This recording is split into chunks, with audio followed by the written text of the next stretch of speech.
ዋው ዳሌክ ኣይተኻሊ ኣብ ጎደና ጓይላ ፈጢሮም ልሙሉእ ህዝቢ ዓዲግራት ተሳስዑ ኢሎሞ ዓበይቲ ድዮም ኣናእሽተይ መናእሰይ ኩሎም ማለት እዩ ኩሉ ዳርጋ ክባል ይኽእል ዓዲግራት ዝዓበየ ዝነኣሰ ኩሉ ኣብ ፅርግያ ሳስዑ ዒሉ ሎማዓንቲ ናይ ሳስዒት መዓልቲ እያ። ሰላም ከይረሳኹ ናይ ህዊ ላይፍ ቻነል ተኸታተልቲ ዝኾንኩም ከመይ ኢለኹም ለይ ድሓና ድኹም? ኣነ ሰላም እየ እግዚኣብሔር ይመስገን። ከምታነ ሰላም ዘለኹዎ ንስኹም ለ በቢ ዘለኹሞ ሰላም ክትኮንለይ ናይ ኩሉ ግዜ ትምኒተይ እዩ። ናይዚ ቻነል ቤተሰብ ዝኾንኩም ከምቲ ናይ ኩሉ ግዜ ትገብሩለይ መበረታዕኹም ኣይፈለየኒ። ናበልኪ እኩላት ኣሕዋተይ ናይዚ ቻነል ቤተሰብ ዘይኮንኩም ደሞ ላይክ እና ሰብስክራይብ ብምግባር ቤተሰብ ኩኑ ኩለኩም ፈቱ ንትገብሩለይ መበረታዕ ኣዝየ ዘመስግን ካብ ሕዝለ መበረታዕኹም ኣይፈለየኒ ናበልኪ እና ሎማዓንቲ ብሓድሽ ትሕዝቶ እየ መፅአኩም እኒኹ። እቲ ትሕዝቶ ድማ ብዛዕባ ኣሌክና ሊሊ ከምኡ ደሞ ህዝቢ ዓዲግራት ልዕብል እዩ ማለት እዩ። ኩራት ኣሕዋተይ እና ናብኣ ከብለኩም እየ ክሳዕ መጨረሻ ሓቢርኩምኒ ፅንሒኹም። ናይ ሎማዓንቲ ትሕዝቶና ከምቲ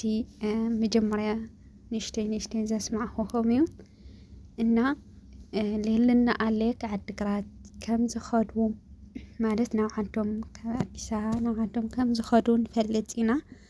ከምኡ ደሞ ሊሊ ደሞ ነፍሰ ፁር ምዃና እውን ንፈልጥ ኢና ማለት እዩ። ትፈልጡ ኢኹም ዘይትፈልጡ እንተሃሊኹም ለ ከምኡ እዩ ማለት እዩ። እና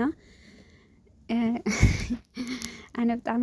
ኣብዚ ነገር እዚ ዝሰሓቐኒ ነገር ኣሎ። ብሓቂ ደስ ዝበለኒ ነገር እውን ኣሎ ከምኡ እውን ማለት እዩ። እና እቲ መጀመርያ እቲ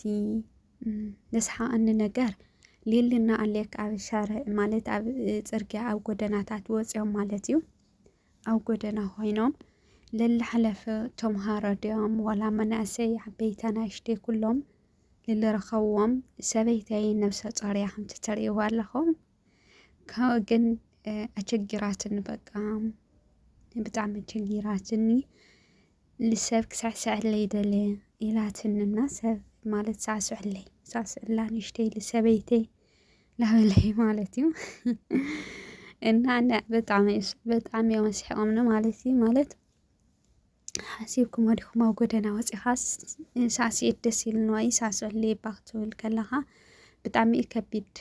ብዙሕ ነገር ለ ኢሉ መፀካ ንሳቶም ለ ከምኡ እዮም ኢሎም ብዙሕ ዝፀርፋ መፀና ይኽእል እዩ ወይ ለስሓቕ ገሊኡ ክስሓቕ ይኽእል ገሊኡ ክፃረፍ ይኽእል እዩ ማለት ሲ ትስሓቕ ዝበልዎ የስሕቕ እየ ብሓቂ እዚ ነገር እዚ ትፀርፊ ዝበልዎ ድማ ከመይ ዕውዲ ሓሲቡንና እየ ኣብ ጎደና ማለት ጥዑይ ኮንካ ይድል ይብለኒ ኣሎ ኣብ ጎደና ሳዕስዕ ዝብለኒ ኣሎ ገለ ክብል ይኽእል እዩ ማለት እዩ። ብዝሎሙ ግን ኖርማል እዩ መናእሰይ ኖርማል እዩ ማለት ኣዳሜ ኩሉ ኣብ ጎደና ኮይና እያ ተጨፈረላ ቲክቶክ ስለ ዝጥቀም በዝሒ ሰብ ማለት እዩ። ንእሽተን ዝኸብድ ግን ኣብ ዓበይቲ እዩ ማለት ዓበይቲ ወለድና ገለስ ኣብ ጎደና ይኾነ ኣብ ገዛኻ ደፊርካ ምስዕሳዕ በይንኻ ምስዕሳዕ ገለሲ እንደይ ናይ ከምዚ መርዓ ጓይላ ገለ ከምኡ ናይ ደስ ተዘይኮይኑ እክብ ኢልካ ማለት እዩ። እና ንዓበይና ሳዕስዐለይ እሞ ከዓ ብቆልዑ ኣሌክና ሊልስ ቆልዑ እዮም ንዓበይቲ ሰባት ከምኡ ክብሉ ከለዉ ከም ቪድዮ ብሓቂ ማለት ኢና ግን ክንፅረፍ ንኽእል ኢና ገለ እዮም ኢሎም ዝፀርፎም እኳ ይረኸቡን ብሓቂ ግን ዝሳዕስዐሎም ግን ረኺቦም እዮም ማሻኣላ ኣነ ማሻኣላ እየ ማለት ሲ ኣብ ጎደና ወፂኻ ሳዕስዐለይ ክትብሉ ክንደይ ናይ ሰብ እንትን ክብለካ ብሓቂ ባዕልኻ ክትገብሮ ዶ ኢልካ ኣይትገብሮይ ማለት ኣነ ከማኒ የምግበርኩ ኣብ ጎደና ወይ በሉ ባዕለይ ክጥቀመሉ ተኮይነ እምበይ ንዕሳዕስዐለይ ንሰብ ጎደና ስታይ ሓሲቡ እየ ክብል ልኽእል ማለት በዝሒ ሰብ ከምኡ እዩ ባይዘወይና ሕዚናቶም ይመስለኒ ሊሊ ግን ሳዕሲዖምላ እዮም ገሊኦም ኣወዳት እዮም ዝበዝሑ ኣወዳት እዮም ተምሃሮ ነይሮም ሳዕሲዖምላ ገለ ማለት እዩ። ግን ብሓቂ ኣነ ዝገረመኒ ነገር ህዝና የዋህ እዩ ማለት ሲ እንታይ ድዩ ኣሕዚናቶም ሳዕሲዕ በተለይ እዞም ኣወዳት ማለት እዩ የዋሃት እዮም ደስ ኢልዋ እንድሕር ለይሳዕስዐና ኣለኸ እታ ክትኮን ትኽእል ገለ ኢሎም ምስ ክትሓምም እያ በቃ ደስ ኢልኒ ስለ ዝበለትን ከይትሓምን ፈሪሓ ገለ ኢልዎም ኣሚኖም ማለት እዩ። ህዝብና ንምንታይ ዝኣክል የዋህ ምዃኑ ኢኻ ትርዳእ ማለት እዩ። ኣዳሜ ኣብ ጎደና ስዕስዕ ውዒላ ዓዲግራት ሙሉእ ከጨፍሩ ውዒሎም ማለት እዩ። ዳኣሌክ እና ዳሊሊ ናይ ሎማዓንቲ ትሕዝቶኦም ፍልይ ዝበለ እዩ ብሓቂ ማለት እዩ። ማለት የስሕቕ ለ እዩ ንእሽተን እኳ ይድብርላ ዓበይቲ ሳዕስዐለይ ክትብል ድፍረት እንዲ ንመስል لمنأسي ግን ኖርማል እዩ ሚድያ ልጥቀሙ ተሃልዮም ሕዚ ብገይሮም ለዋዕሎም ክጠቕሞም ለይኽእል እዩ እና ጽቡቕ እዩ እዚኣ ካብ ኣዶናየትና ካብ ናይ ኣዶናየትና ኣሲካ ስግጥ ፍምስ ትናስ ነገረ የኾነቲ በቃ ኣብ ጎደና ኮይንካ ሳዕሳዕ ክድብረካ የብሉ እዮም ገይሮም ዋኒዮ ማለት እዩ እና ብጣዕሚ ኣስሒሖም ብሓቂ ስሒቆም ምስሓቅ ማለት ሲ ኣብ ጎደና ኮይንካ ሳዕስዕለይ ገለ ክትብል ሰብ ሙስኻ ክሰምዓካ ይገርም እዩ ግን ንሳቶም ተሳኺዕሎም እዩ ሳዕስዕለይ ሰበይተይ ነብሰ ፁር እያ እንድሕር ዘይሳዕሳዕኹምላ ክትሓምም እያ ገለ ኢሎም መሳኪን ሕዚናቶም ካብ ንሳ ትሓምም ንሕና ንስዕስዐላ ብዝብል ሳዕሲዖምላ እዮም እና ኣለክና ሊሊ ደሞ ስሒቆም እዮም ኣጋጣሚ ደሞ ማለት ልከታተልዎም ተምሃሮ ረኺቦም ማለት እዩ ልከታተልዎም ኣብ ሚድያ ኣብ ዩቲዩብ ቲክቶክ ምናምን ልከታተልዎም ረኺቦም ንሕና ብጣዕሚ ኢና ንፈትወኩም ነድንቐኩም ገለ ኢሎም ኣኽብሮቶምና እንትን ከም ዝፈትዎም ገለ ተናጊሮም ሳዕሲዖምሎም ሳዕሲዕናሎም ማለት እዩ በተለይ ክልተ ቆልዑ ነይረን ይመችየን ኢለየ ሳዕሲዕናሎም ፎቶ ክንሳእ ደለና ምሳኹም ገለ ኢለን ኮንፊደንሰን ዋው ካሜራ እኒላ ተባሃላሲ ንስኹም ከም ገበርኹም ዶ ሰበይተይ ደስ ኢለዋ እሞ ሳዕስዕለይ ግን ከዓ ካሜራ እኒላ ተባሃልክንስ ንገበርክን ዶ ምሳዕሳኽን ዶ እዚኣ ጥያቄ እያና እንታይ ምገበርክን ኣብ ኮመንት ለቕምጥ ኣለይኽን ብዛ ኣጋጣሚ ሳዕሳኽን ደስኽንከ ኣነ ሓቂ ዘረባ እንድዒ ከምዚ ሕዚ ምናልባት ዩቲዩብ ገለ ታሊኳ ብኡ ክትዓቢ ተደሊኻ እምበር